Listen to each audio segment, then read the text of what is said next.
Hello everyone, আশা করি তোমরা সবাই অনেক ভালো আছো, সুস্থ আছো, আমরাও ভালো আছি। এখন সময় হচ্ছে 7:40। তো এখন থেকে ব্লগটা শুরু করলাম। আজকে যাচ্ছি বউভাত মানে রিসেপশানে। কলঘর থেকে শুরু করছি, যে আলোটা কম এখানে, ঠিক আছে। তো চলো ভিডিওটা কন্টিনিউ করতে থাকো, আর তোমাদের ভিডিওটা দেখতে অনেক অনেক ভালো লাগবে। তো চলো একবারে পরে গিয়ে দেখা। তারপরে রাস্তায় আর কোনো ভিডিও করিনি, একবারে তাদের বাড়ির সামনে এসে যে ভিডিও করতে শুরু করেছি আর কি।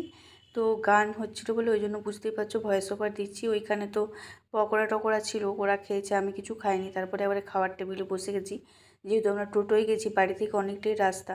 প্রথমেই দিল স্যালাড, চাটনি, ডিমের টেবিল, তারপরে ছিল পনিরের তরকারি, আর তার সাথে ছিল রুমালি রুটি, তারপরে সাদা ভাত, ডাল, একটা ভেজ তরকারি ছিল, তারপরে মাছ মাংস ছিল। আমি তো মাংস খাইনি, স্কিপ করে গেছি।